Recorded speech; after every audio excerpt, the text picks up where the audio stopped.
നമസ്കാരം. തെങ്ങിൻ തോപ്പ് എന്നത് തെങ്ങിൻ്റെ കൃഷിയിൽ മാത്രം ഒതുക്കേണ്ടതായ ഒന്നല്ല. തെങ്ങ് കൃഷിയെ പുരയുടെ കൃഷി എന്നാണ് വിശേഷിപ്പിക്കാറ്.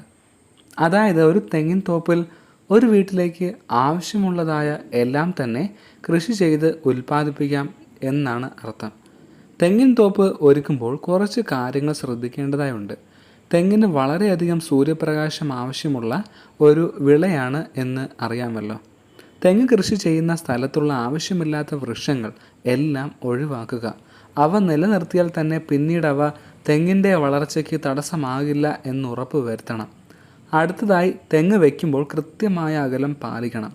ഇല്ല എങ്കിൽ അത് തെങ്ങിൻ്റെ വളർച്ചയും വിളവിനെയും ബാധിക്കുന്നത് പോലെ തന്നെ നമ്മൾ ഉദ്ദേശിക്കുന്ന രീതിയിൽ ഇടവിളകൾ കൃഷി ചെയ്യുവാൻ സാധിക്കുകയുമില്ല. ഉയരമുള്ള തെങ്ങുകൾ കൃഷി ചെയ്യുമ്പോൾ 7 മീറ്റർ എങ്കിലും അകലം പാലിക്കുവാൻ ശ്രമിക്കുക. കുള്ളൻ തെങ്ങുകൾ ആണെങ്കിൽ അത് 6 മീറ്റർ മതിയാകും. അതുപോലെ തെങ്ങിലെ മികച്ച ഇനങ്ങൾ തന്നെ തിരഞ്ഞെടുക്കുവാൻ ശ്രമിക്കുക. തെങ്ങിൻ തോപ്പിലെ ഇടവിളകൾ വളരെ അത്യാവശ്യമായ ഒന്ന് തന്നെയാണ്. തെങ്ങുകൾ തമ്മിൽ നിശ്ചിതമായ അകലം പാലിക്കാതെ ഇടവിളകളെ ഒഴിവാക്കിയാൽ അതൊരു ബുദ്ധിമോശം തന്നെയാകും. കാരണം കൂടുതൽ വയ്ക്കുന്ന തെങ്ങിൽ നിന്നുള്ള വരുമാനത്തിൽ കൂടുതൽ നമുക്ക് ഇടവിളകളിൽ നിന്നും ലഭിക്കും. മാത്രവുമല്ല, നമുക്ക് ആവശ്യമുള്ളത് പലതും സ്വന്തമായി കൃഷി ചെയ്യുകയും ചെയ്യാം. അതിലുമുപരി ഇടവിളകളുടെ അവശിഷ്ടം തെങ്ങിന് നല്ലൊരു വളമായി മാറുകയും ചെയ്യും. അത് നമ്മൾ പ്രതീക്ഷിക്കാതെ കിട്ടുന്ന നല്ലൊരു വളപ്രയോഗവുമാകും. തെങ്ങിൻ തോപ്പിലെ ഇടവിളകളിൽ ഏറ്റവും പ്രധാനപ്പെട്ട ഒന്നാണ് ഇപ്പോൾ തീറ്റപ്പുൽ കൃഷി.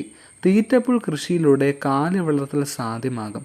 കാലികളുടെ വിസർജ്യവും മൂത്രവും നല്ലൊരു ജൈവ വളമായി തെങ്ങുകൾക്ക് ഉപയോഗിക്കുകയും ചെയ്യാം. കാലി വളർത്തൽ കൊണ്ട് ഉണ്ടാകുന്ന വരുമാനം വേറെയുമാണ്.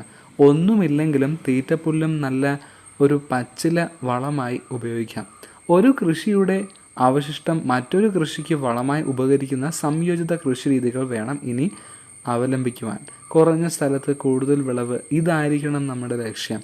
ഒരു വസ്തുവും വേസ്റ്റായി കളയുവാൻ ഇടവരരുത്. അതുകൊണ്ട് ചെറിയ പ്ലാനിങ് എടുത്തുകൊണ്ട് ഇടവിള കൃഷികൾക്ക് തുടക്കം കുറിക്കുക. തെങ്ങിൻ തോപ്പിൽ 1-2 മീൻകുളം തയ്യാറാക്കുന്നത് വളരെ നല്ലൊരു കാര്യമാണ്. മീൻകുളത്തിലെ വെള്ളം തെങ്ങ് പോലുള്ള കൃഷിക്ക് വളരെ നല്ലതാണ്. ഇതുപോലെ ചെയ്യുമ്പോൾ മീൻ കൃഷിക്ക് അമിത പ്രാധാന്യം കൊടുക്കാതിരിക്കുക. മീൻകുളത്തിനെ ഒരു ജലസംഭരണിയായി കണ്ട് വെള്ളമുള്ളപ്പോൾ മീൻ വളർത്തുക. വേനൽ സമയങ്ങളിൽ അതിലെ വെള്ളം കൃഷിയുടെ ജലസേചനത്തിനായും ഉപയോഗിക്കുക.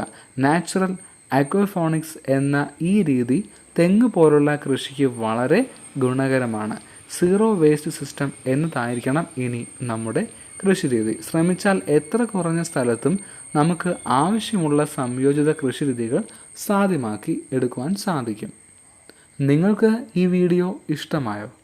ഇഷ്ടമായെങ്കിൽ ലൈക്ക് ചെയ്യുക, ഷെയർ ചെയ്യുക, കമൻറ്റ് ചെയ്യുക, സബ്സ്ക്രൈബ് ചെയ്യുക. ബൈ.